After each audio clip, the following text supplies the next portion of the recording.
Isang paalala, ang video na ito ay ayon lamang sa aking sariling pananaliksik. Hindi ko nais na pilitin ang sino man na maniwala sa videong inyong matutunghayan. Kung hindi kayo kumbinsido sa mga impormasyon at taliwas ang inyong paniniwala sa kaalamang aking ilalahad, maaari kayong gumawa ng sarili ninyong pagsisiyasat para sa inyong kakontentuhan. Ang videong ito ay gabay lamang sa mas malalim na kaalaman at pag-intindi at hindi gawa ng isang profesional. Naniniwala ako na malaya tayong magbigay ng opinyon at suhestyon bilang malayang mamamayan ng Pilipinas. Maraming salamat po. Ito lang masasabi ko sa inyo. Ito lang masasabi ko sa inyo. Lahat ng ginagawa nila ay illegal.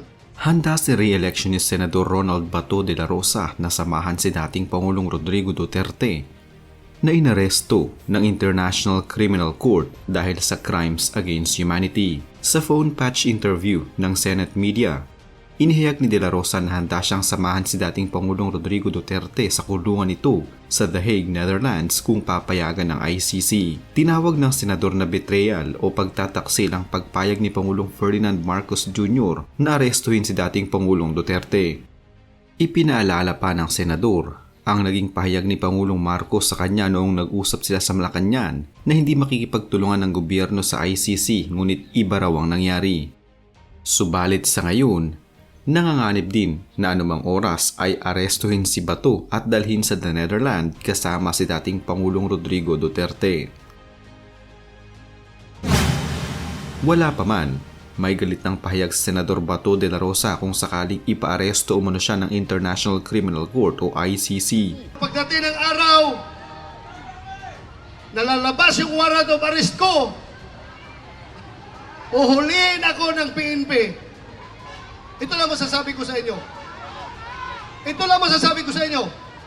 Lahat ng ginagawa nila ay illegal. Sa ICC Prosecution Urgent Application para sa warrant of arrest para kay dating Pangulong Rodrigo Duterte, ilang beses nabanggit ang partisipasyon ni Senador Bato de la Rosa sa Duterte Dragon War. Ayon sa dokumento, nang maging Davao Police Chief si De La Rosa sa Davao City noong taong 2012, ay ipinatupad nito ang tukhang.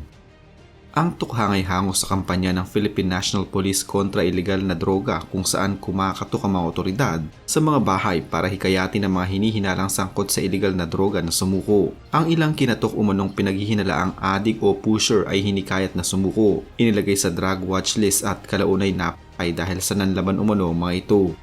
Sa maraming pagkakataon ay tinataniman umano sila ng ebidensyang droga ayon sa dokumento. Binanggit din sa dokumento ang utos ni De La Rosa ng maging PNP chief kaugnay ng Oplan Double Barrel na pagtupad sa ikinampanyang anti-drug campaign ni Duterte. Ang paglulunsad umano niyan, sinundan ng pagdami ng mga pagpatay sa Pilipinas. Ipinagmalaki pa ng Administrasyong Duterte bilang accomplishment sa mga ulat nito sa publiko. Ikatlong banggit kay De La Rosa sa dokumento ang talumpati niya sa mga adik sa Bacolod City na nananawagang patay nila mga drug lord. Ayon sa dokumento, isa si De La Rosa sa mga inireklamo ng ICC kasama ng iba pang mga pulis na redacted o tinakpan ng pangalan sa kopyang ibinigay sa media. Noong nakaraang linggo ay nagpasabi na si De La Rosa na hinihingi niyang proteksyon ng Senado kung sakaling ipapaaresto siya. Ayon naman kay Senate President Chis Escudero, papayagan niyang magkanlong si De La Rosa sa Senate. Historically, may sesyon o wala, again, institutional courtesy dictates na huwag ito pasukin ng kapulisan para may posasang senador. Hindi nakabase sa batas, pero nakabase sa tinatawag na institutional courtesy.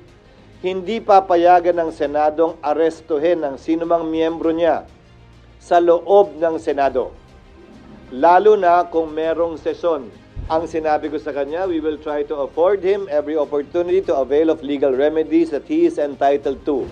Hanggat mabigyan siya ng sapat na panahon na magkaroon ng linaw o pagpapasa yung kanyang judicial remedies. Hindi naman siya unreasonable.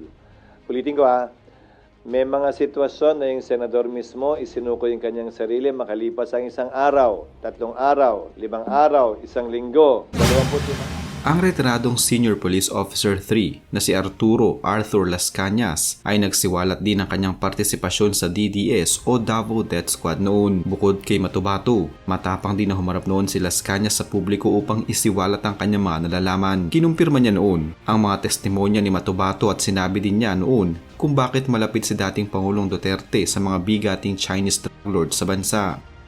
Hindi na umano kaya ng kanyang konsensya kaya din hindi na siya nakapagpigil at inamin na niya ang kanyang mga nalalaman tungkol sa mga Duterte at sa DDS. Inilagay niya sa panganib ang buhay niya at ng kanyang pamilya para lamang tuparin ang kanyang pangako sa Diyos na isisiwalat niya ang lahat ng kanyang mga nalalaman. Taong 2017 nang inamin na niya ang lahat ng kanyang nalalaman ng buong tapang at walang takot. Detalyado niyang sinabi ang mga pagpatay mula sa mga ordinaryong kriminal hanggang sa mga bigating personal na kaaway ni dating Pangulong Rodrigo Duterte. Maging ang nagiging bayad sa kanila noon, isiniwalat na din niya. Siya din mismo, nakapatay umano siya ng hindi bababa sa 200 katao sa kanyang pagiging miyembro ng DDS at ang mga utos umanong ito ay direktang nagmumula kay dating Pangulong Rodrigo Duterte sa pamamagitan ng mga tauhan nito na sina Sani Buenaventura, Bongo at Ronald Bato de la Rosa. Ang self-confessed hitman na si Edgar Matubato ng DDS, itinuturo din si de la Rosa na isa sa mga pangunahing tauhan ng Davao Death Squad mula pa man noon. Sa katunayan noong taong 2016, isa si Ronald de la Rosa sa mga inireklamo ni Edgar Matubato laban sa ombudsman dahil sa umunoy pagkakasangkot sa Davao Death Squad.